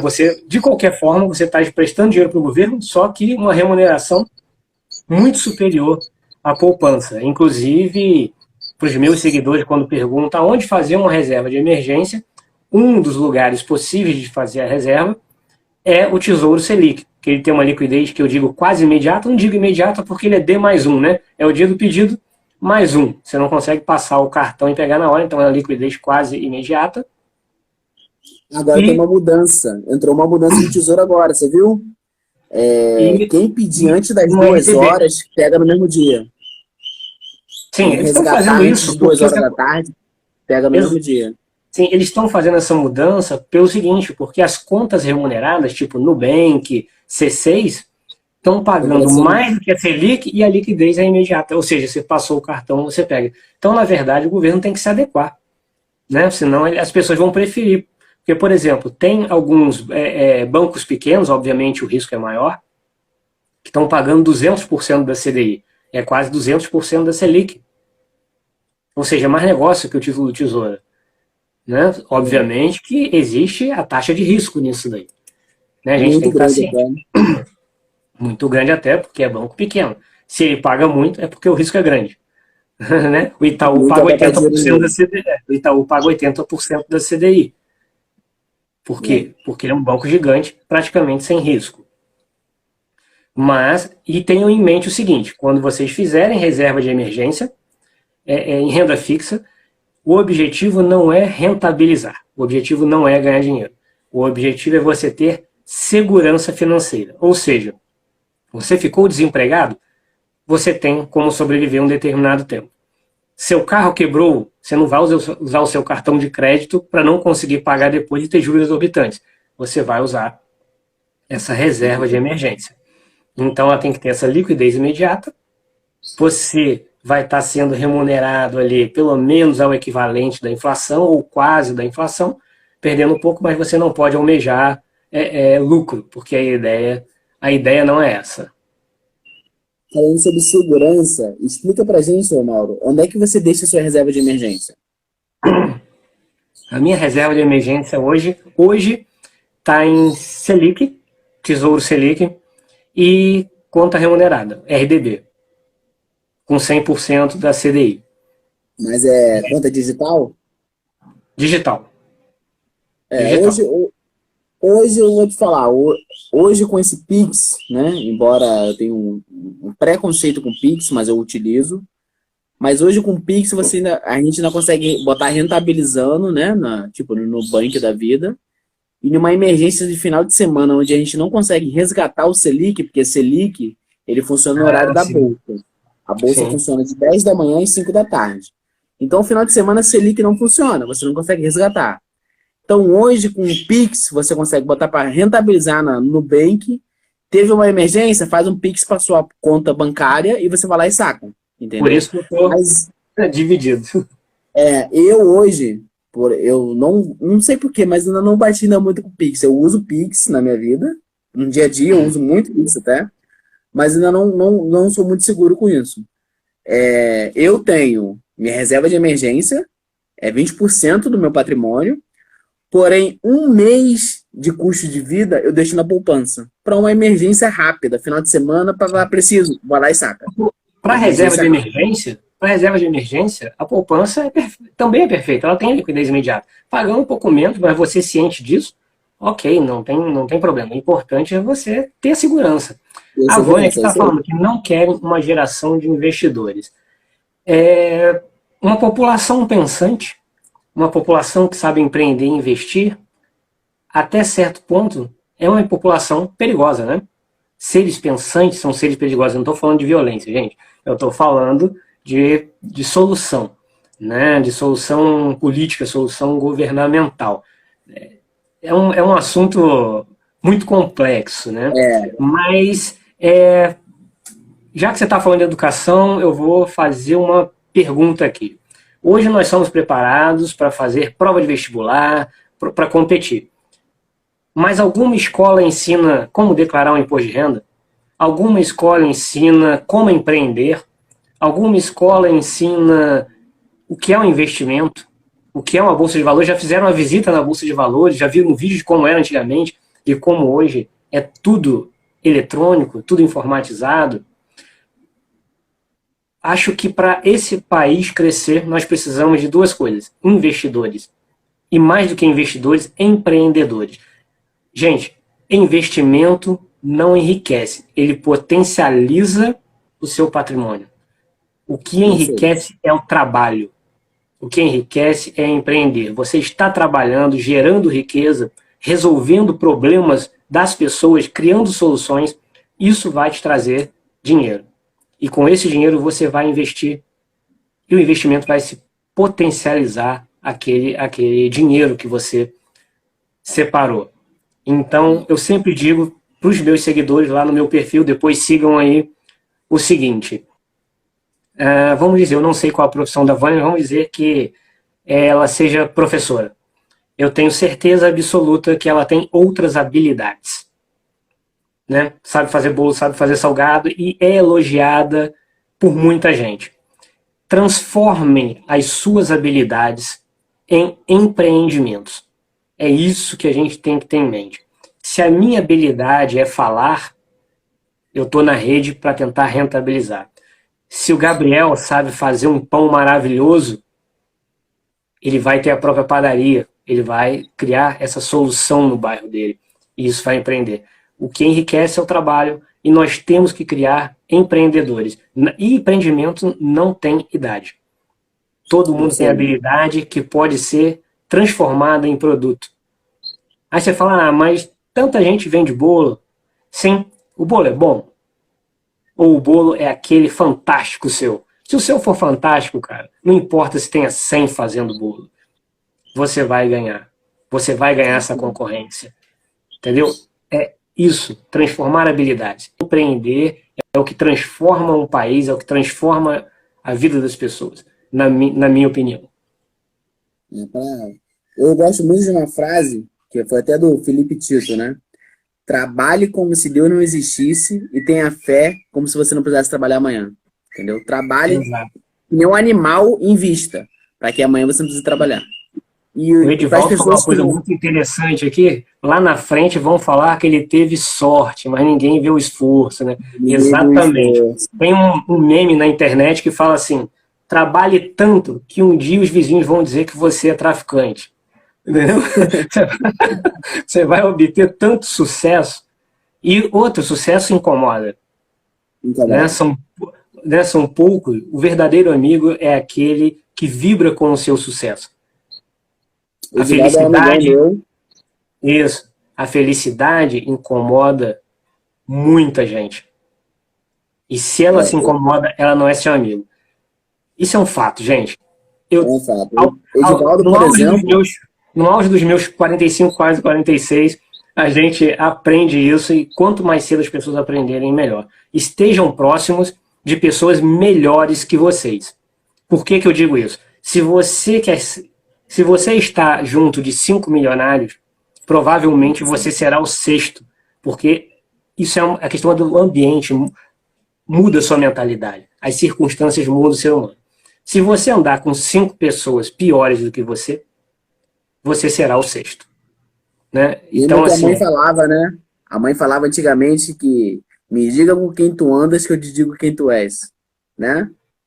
Lembra disso? A mãe falava isso? A minha falava isso. Tá na rua com quem? Ah, tô com fulano. Ó, fulano é assim. Minha mãe era mais antiga, né? Minha mãe falava que anda com o porco, farelo come. Lembro dessa também. Agora, então, só assim, esclarecendo um pouquinho, ó, o Edivaldo. O Edivaldo é um amigão meu de muitos anos, tá? A gente já, antes de investir, antes de ir pra bolsa, eu já conheci o Edivaldo. E sobre esse negócio de ter sucesso e as pessoas não gostarem, por isso que eu demorei tanto tempo a ter meu canal no YouTube. Lá eu invisto publicamente, mostro todos os meus aportes, mostro os valores, o que eu tenho investido, tá? E mostro qual é o racional que eu faço para investir. Como eu escolho minha ação da semana, eu invisto toda semana. Eu faço um vídeo toda semana de investimento.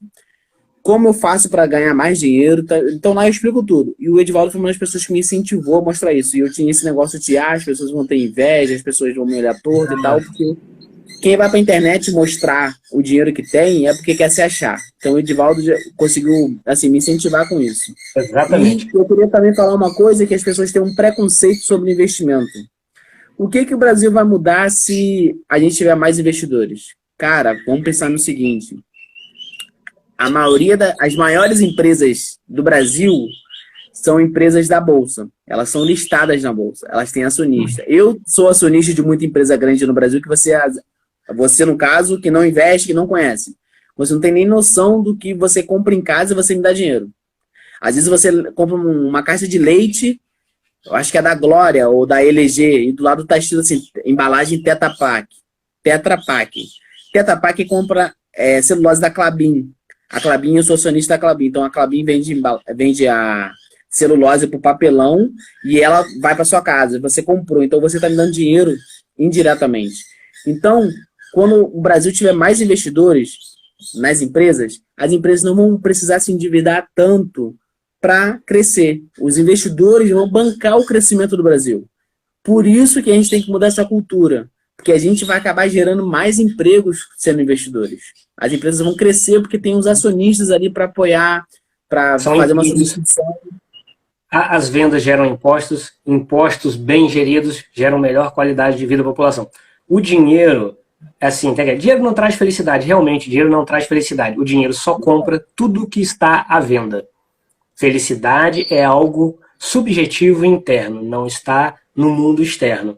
Mas todas as suas necessidades, de qualquer pessoa nesse mundo, seja milionário ou miserável, qualquer necessidade pode ser suprida com o dinheiro. Necessidades, que eu quero dizer, materiais. Né? E, na verdade, o dinheiro pode bens comprar de consumo. tudo. Exato. Mas poucos milionários sabem comprar o ativo mais valioso do mundo. O tempo. Exatamente. Você pode ter muito dinheiro, mas você não tem tempo. Você tem que trabalhar ali 24 horas, porque se você não trabalhar, sua empresa não funciona. Então, ser rico não quer dizer ter dinheiro. Para mim, ser rico é você ter tempo, você ter liberdade. Eu falo em 3 liberdades, né? Liberdade geográfica. Para quem gosta de viajar, isso é muito importante. Muito bom, né? A liberdade financeira e a liberdade de tempo, né? Para mim, a verdadeira liberdade são essas 3 conjugadas. E dinheiro não é vilão, gente. Ponham isso na cabeça. Quando a gente fala que o rico não entra no reino dos céus, isso é uma interpretação. Você tem que interpretar. Não é que o rico não seja uma boa pessoa. Na verdade, ele está gerando emprego. Na verdade, ele está criando soluções para a vida das pessoas. Né? Existe pessoas sem dinheiro que são muito mais soberbas que pessoas com dinheiro. Né? A soberba, essa questão da humildade não tem relação com dinheiro. Isso foi nos colocado, isso é nos trazido culturalmente, que tem muito dinheiro, fez alguma coisa errada, e N sabotadores acerca disso.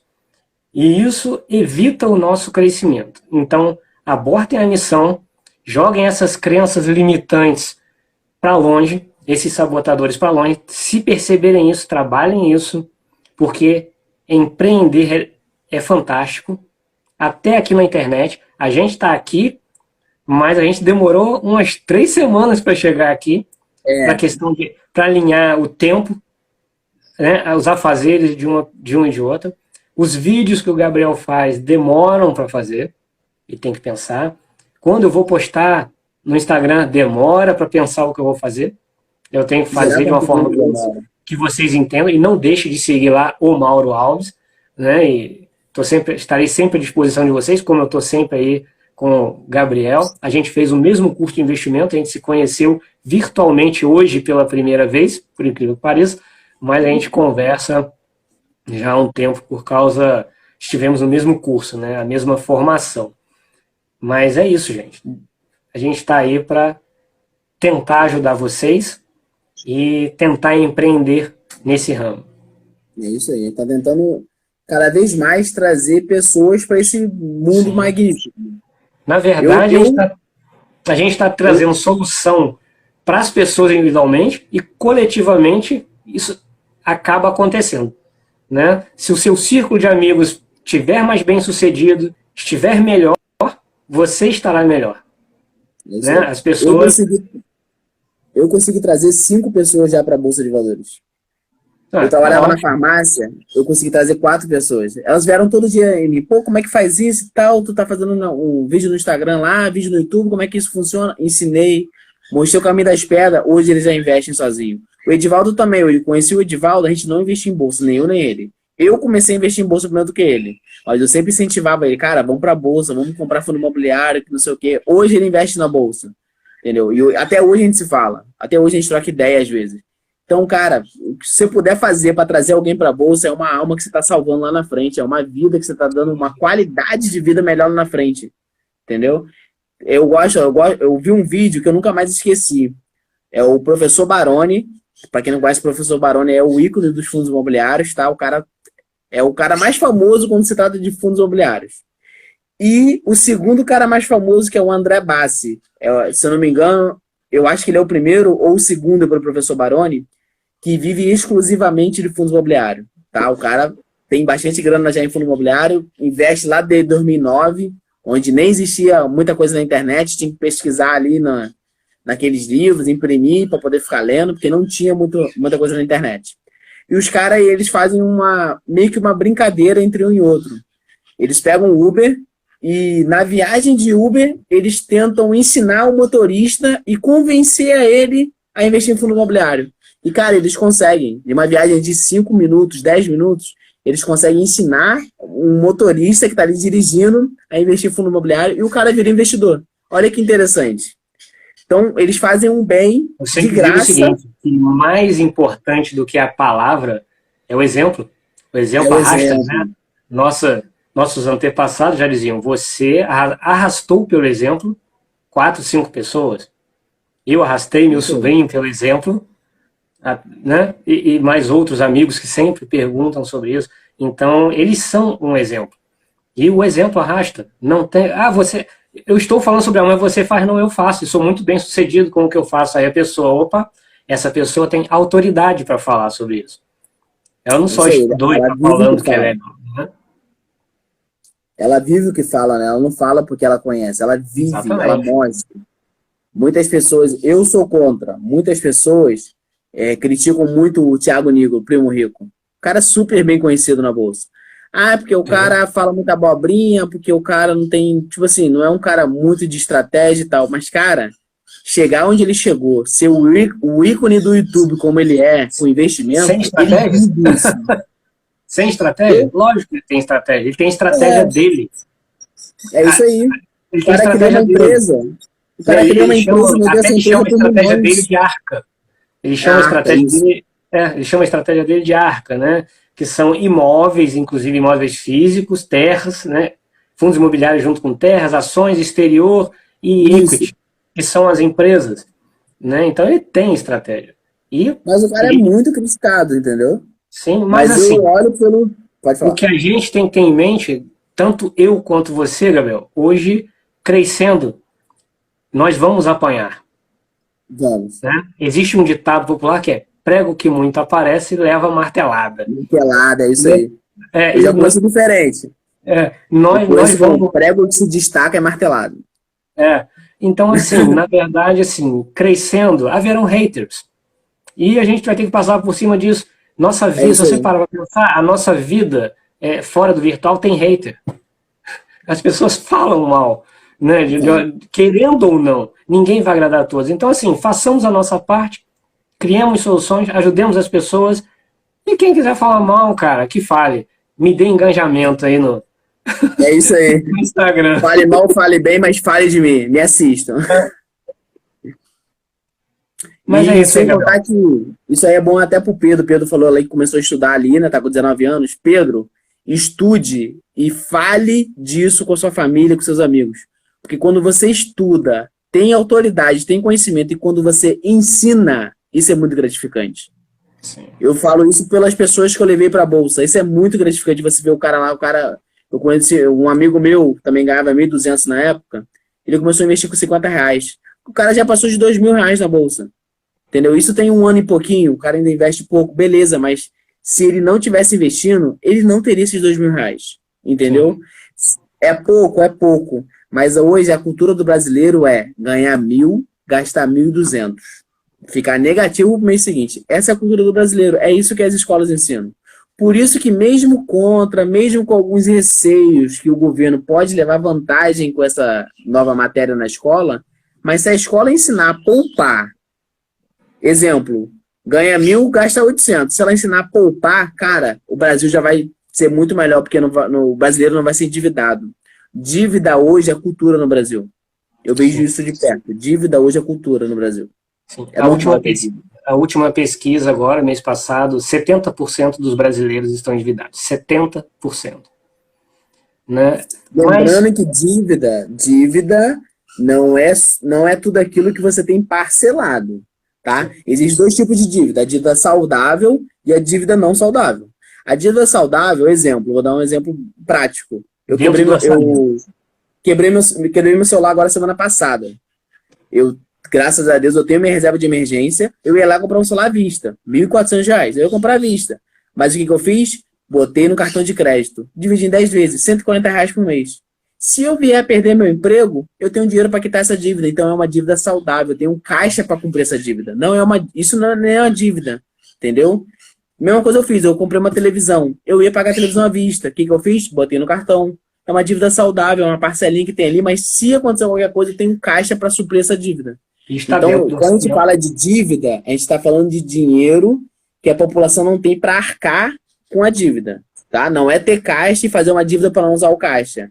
É você não ter caixa e ter uma dívida. Se você perder o emprego, ferrou, porque vai comer juros. Isso é ter dívida. É a impossibilidade de pagamento. Isso é ter dívida, tá, galera? Impossibilidade de pagamento. Mas, Gabriel, acho que a gente conseguiu passar aqui a nossa mudança de mentalidade para as pessoas que estão assistindo a gente. Falamos aqui de fundos imobiliários, passando aqui de uma forma geral. Na verdade, para ser mais profundo, isso não dá para fazer na live, tem que ser realmente num curso, para você ser mais profundo. A gente mostrou aqui para você e que a gente faz. E, cara, agradeço aí a oportunidade aí de conversar contigo sobre isso, de falar para essa galera aí que interagiu pra caramba aí, muito legal com a gente aí. E agradecer todo mundo aí que teve com a gente nos ouvindo aí, que tiraram uma parcela do seu tempo, que é um bem preciosíssimo, para tentar aprender um pouquinho aí com a gente. Também agradeço a todo mundo que participou, tá? Todo mundo que participou da live, interagiu. Se teve alguma dúvida, cara, pode entrar em contato comigo, com o Mauro, manda lá no direct, a gente vai te responder. Se não conseguirmos te responder, vamos fazer uma live com você e vamos te responder. Se a gente não souber, a gente vai pesquisar, entendeu? Não saia daqui com dúvida. Tem alguma dúvida sobre tudo que a gente falou aqui? Entre em contato que a gente vai dar um jeito de pesquisar se a gente não souber. Porque a gente também não sabe tudo. A gente está caminhando. O Pedro aqui está perguntando quando vai rolar um curso, né, aí de nós dois e tal. Pedro, da minha parte, o meu está no papel. Formatado. Opa, que beleza. O meu está no papel formatado, tanto sobre questão de mentalidade, ações, fundos imobiliários, investimentos no exterior em ações, fundos e ETFs e criptomoeda no ano passado. Eu estou formatando, né, a minha ideia já está toda no papel, eu estou formatando e eu queria até fazer o primeiro ao vivo online no Zoom para ter um contato direto com o pessoal, mas está no forno. Está no forno e, inclusive, ano que vem, aí eu estou fazendo alguns outros cursos, né? Esse ano eu não consigo, mas, inclusive, ano que vem eu vou fazer a prova de analista de CNPI. Boa! Analista de CNPI, para quem está nos vendo, é analista de mercado financeiro. Aí eu posso indicar ações e pontos que é permitido legalmente a analistas, ou seja, é um analista de análise fundamentalista, né? Podemos ou seja, ele é capacitado para poder estar falando de investimento aqui ao vivo. Exatamente. Ou seja, futuramente eu tenho um amigo capacitado para fazer uma live comigo. Olha que beleza. E agora a gente está fazendo pessoa mais assim, pretendo sim fazer um curso e tá aí tá na lista das metas. De metas, isso. Eu não pretendo fazer curso por enquanto, eu não gosto de falar assim, mas é bom, eu me sinto bom. Eu me sinto assim, como é que eu posso falar? Satisfeito. Eu trabalho muito mesmo, então eu não tenho tempo de ver para gravar um curso ainda. Pra você ter ideia, esse mês eu tô trabalhando de segunda a segunda. Eu só venho para casa domingo à tarde, 2 horas da tarde. De segunda a segunda, de 7 da manhã às 9 da noite. Chego em casa às 10. Então eu durmo e acordo e trabalho. Então eu não tenho tempo de gravar curso, por enquanto. Já pensei nisso, mas mais para frente. Hoje os meus vídeos são gravados e editados de madrugada, piscando ali, dormindo, entendeu? Então é complicado eu pensar nisso hoje, mas eu tento manter a constância ali dos meus vídeos, não falhar com o meu público, porque eles gostam pra caramba quando eu posto ali o aporte da semana, eles acompanham, interagem. Então hoje eu ainda não tenho essa meta de ter um curso, tá? Mas quem sabe mais pra frente. Hoje minha meta é crescer no YouTube, mostrar o que eu faço, a prática é melhor o exemplo, né? O que você faz é o melhor exemplo para a pessoa. Falar e não fazer não faz nada. Hoje meu maior objetivo é crescer no YouTube e levar conteúdo para mais pessoas e trazer bastante pessoa para a bolsa, entendeu? O curso ainda está fora das minhas metas próximas. Eu tenho certeza que o seu eu do futuro vai agradecer ao seu eu do presente. Gabriel, um abração. Obrigado, Um beijão para todo mundo aí. Um abração e qualquer coisa, segue lá o meu Instagram. Segue lá o Mauro Alves. A galera que me segue aí o Gabriel, que é pequeno investidor. E tamo junto. É só escrever pra gente que a gente vai ter toda a paciência do mundo em respondê-los. E o que a gente não souber, porque não somos perfeitos, e o que a gente não souber pesquisar para responder a vocês. A gente vai atrás de resposta. Isso aí. Um abração. Valeu, galera. Boa noite. Um abraço. Valeu, boa noite. Boa noite, valeu.